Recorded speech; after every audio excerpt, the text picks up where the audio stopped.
जय हिंद बच्चों। कैसे हैं आप सब? आशा करती हूँ आप लोग खूब स्वस्थ हैं और अपनी पढ़ाई में सब लोग व्यस्त हैं बच्चों। आइए हम आपके लिए 2 नंबर फिर पक्का करवाते हैं। तत्सम और तद्भव लेकर आए हैं बच्चों। इसी प्रकार से हम 11 नंबर पे काम कर रहे हैं। आपको हमने कल एक्सप्लेन किया था कि तद्भव तत्सम ये सब 2 नंबर के हैं। प्रत्यय और उपसर्ग प्रत्यय 2 नंबर, 3 नंबर के उपसर्ग, 2 नंबर के प्रत्यय, 5 नंबर के हमने पढ़ा दिए बच्चों। और अब फिर तद्भव तत्सम और इसी तरह से हम ये 11 नंबर पे काम कर लेंगे थोड़ा थोड़ा करके। आगे फिर पर्यायवाची भी हमने पढ़ा दिया है कल की क्लास में। अब हम आज तद्भव तत्सम लेके चल रहे हैं बच्चों। इसी तरह से ये कंप्लीट करने के बाद फिर आगे बढ़ेंगे। रस छंद अलंकार भी हमने कंप्लीट करा दिया है। आप सारी वीडियो को बच्चों डिस्क्रिप्शन बॉक्स में जाइए और एक एक करके देखिए और अपनी परीक्षा की तैयारी को और धार देना प्रारंभ कीजिए।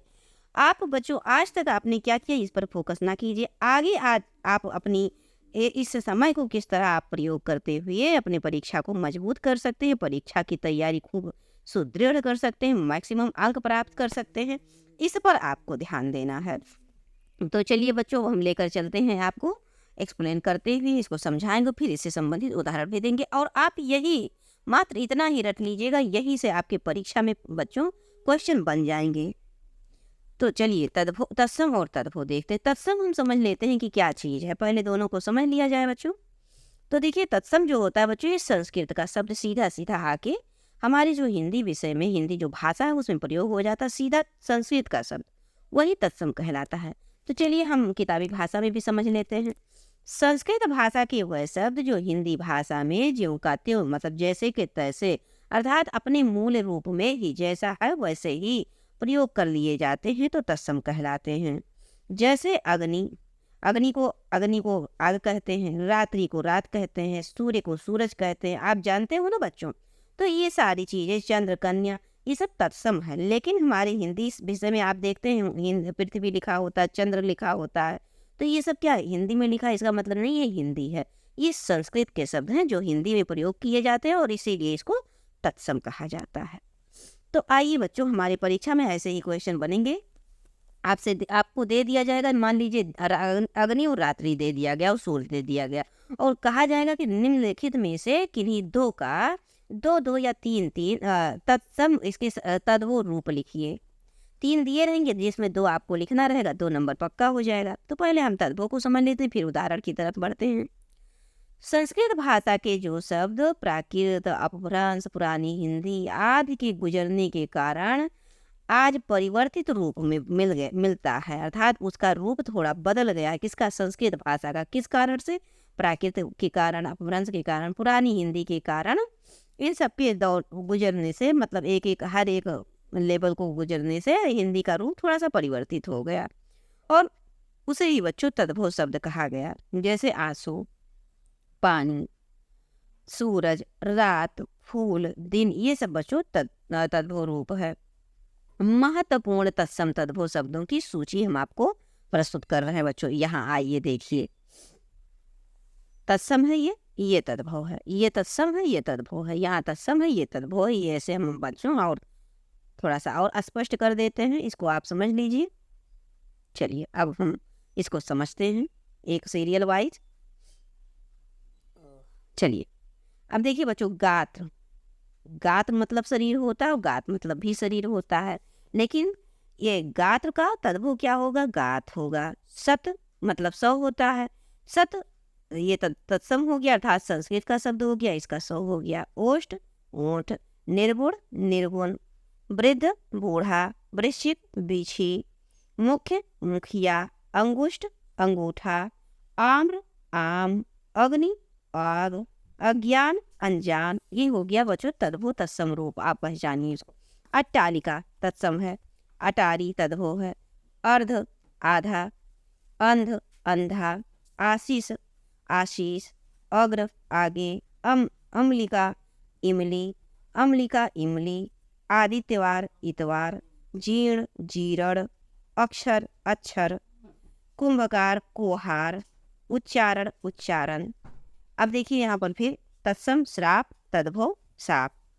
तो श्राप साप, भक्त भगत, करपट करपटक कपड़ा, इच्छु ईख, अम्बा अम्मा, अन्न अनाज, अद्य आज, अमूल्य, अमोल, आश्रय, आसरा, अश्रु, आंसू, क्लेश, कलेश। यहाँ पर आधा का है और यहाँ पर बड़ा सा हो गया बच्चों, ये पूरा का और ये छोटा सा हो गया।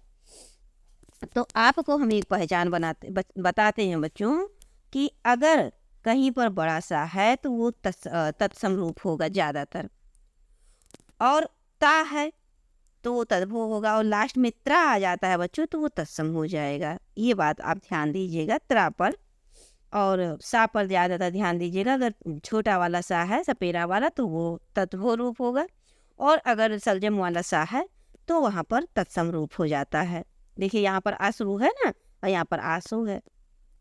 अब आइए बच्चों इससे संबंधित हम प्रश्न को देख लेते हैं, क्योंकि जब तक क्वेश्चन आंसर नहीं देखेंगे चीज़ें क्लियर नहीं होंगी कि हमारी परीक्षा में कैसे कैसे क्वेश्चन बनते हैं। तो तत्सम शब्द से आप क्या समझते हैं, ऐसे पूछ लिया। बाय द वे ये भी पूछ सकता है कि तत्सम शब्द से आप क्या समझते हैं, उदाहरण सहित स्पष्ट कीजिए। तो आप वही परिभाषा लिख देंगे जो अभी हमने आपको बताया कि संस्कृत भाषा के वह शब्द जो हिंदी भाषा में ज्यों का त्यों अर्थात अपने मूल रूप में ही प्रयोग किए जाते हैं तत्सम शब्द कहलाते हैं। उदाहरण के लिए अग्नि, पृथ्वी, रात्रि, सूर्य आदि तत्सम शब्द हैं। अब देखिए बच्चों दूसरा क्वेश्चन पूछेगा, हमने जैसा कि पहले बता दिया था कि ऐसे पूछेगा कि निम्नलिखित तद्भव शब्द के तत्सम रूप लिखिए। तद्भव दे देगा तत्सम पूछ लेगा, या तत्सम दे देगा तद्भव पूछ लेगा।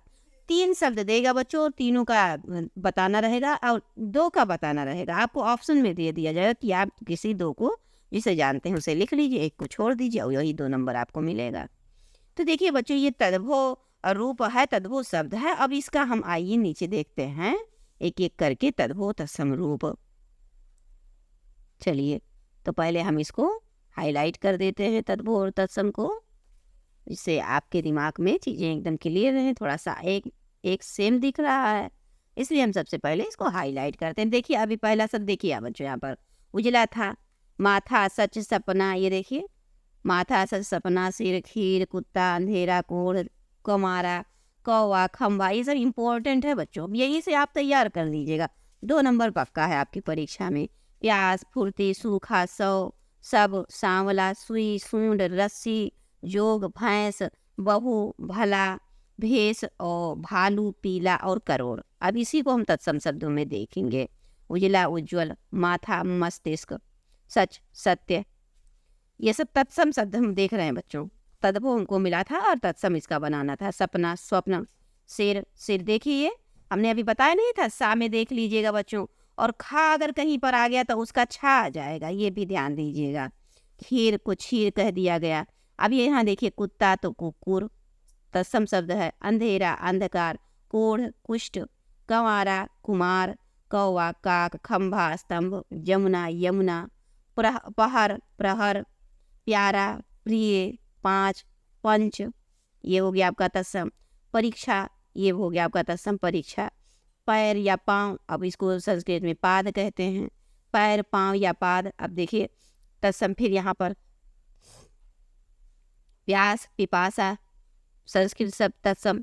फूर्ति, स्फूर्ति, सूखा, शुष्क, सौ, सत, सब, सर्व, श्यामला, श्यामल, सुई, सूचिका, सुई को सूचिका कहते हैं तत्सम में। सूंड, सुंड, रस्सी, रज्जु, जोग, योग, भैंस, महिष, बहु, बधु। भला, भद्र, भला, भद्र, भेष, वेश, भालू, भल्लूक, पीला, पीत, करोड़, कोटि। अब देखिए बच्चों ये इंपॉर्टेंट शब्द थे, हमने आपके सामने प्रस्तुत किया। इससे आपका 2 नंबर आप पक्का हो गया। पर्यायवाची हमने जो दे दिया है उसको आप याद कर लीजिए। परीक्षा के समय हम आपको और कुछ पर्यायवाची प्रस्तुत करेंगे जो परीक्षा में और महत्वपूर्ण हो। जितना हमने दे दिया बच्चों आप सबसे पहले उसको एकदम तैयार कर लीजिए, कंठस्थ कर लीजिए। बार बार इसको रिवाइज करना पड़ेगा, लेकिन बच्चों आप देखिएगा एक दिन में 2-3 बार रिवाइज करके 1 हफ्ते में आप चीज़ें समझ पा जाएंगे। तुरंत संस्कृत शब्द बोले। अगर आपको कुछ जैसे गात्र, गात, सत, सौ, ओष्ठ, ओठ। अब यहाँ पर तद्भव तत्सम दिया हुआ है, वहाँ पर आपको तद्भव मिला था, उसका तत्सम रूप लिखना था। इसलिए देखिए बच्चों तो इसी सब को आप अब इतना ये और उतना और ऊपर ये देखिए 30 यहाँ पर है और ऊपर इतना है बच्चों। अब इतना रट लेंगे तो कहाँ से पूछेंगे बताइए, कहीं अलग से पूछेंगे? कहीं अलग से कुछ भी नहीं पूछेंगे। आप इतना तैयार कर लीजिए, आपका 2 नंबर पक्का हो जाएगा। तो चलिए बच्चों, मिलते हैं आपको फिर नेक्स्ट क्लास में और अन्य टॉपिक को लेकर। हम इसी तरह से 2-2 नंबर क्लियर करते हुए क्या कहते हैं, उपसर्ग को पढ़ते हुए हमने 5 नंबर उधर क्लियर कर दिया है। उसके बाद हमने पर्यायवाची 2 नंबर और कर दिया, 5 2 7, और आज फिर 2 नंबर आपका क्लियर हो गया बच्चों, 7 2 9। और 2 नंबर का और एक टॉपिक है, उसको क्लियर कर दें, जिससे आपका ये 11 नंबर पक्का हो जाए। फिर हम किसी अन्य टॉपिक को लेके चलें। रस छंद अलंकार भी क्लियर हो गया है काव्य सौंदर्य में बच्चों। अब संस्कृत आपका रह गया है और गद्य खंड का भाग रह गया है। गद्य खंड में बच्चों हम प्रश्न उत्तर के माध्यम से चीज़ें जल्दी जल्दी क्लियर करेंगे, क्योंकि परीक्षा का समय कम है, अब नज़दीक आ गया है। अब पाठ का विस्तार करने के बाद क्वेश्चन आंसर कराएंगे तो थोड़ा समय और लगेगा, इसलिए हम क्वेश्चन आंसर के साथ ही पाठ को एक्सप्लेन करते हुए और क्वेश्चन आंसर को भी करवाएंगे। तो मिलते हैं बच्चों आपको नेक्स्ट क्लास में। चलते चलते आपसे छोटी सी निवेदन, चैनल को आप सब्सक्राइब कर लीजिए बच्चों, और वीडियो को लाइक किया कीजिए और अपने फ्रेंड सर्कल में इसे शेयर करने का पूरा प्रयास कीजिए। जय हिंद बच्चों।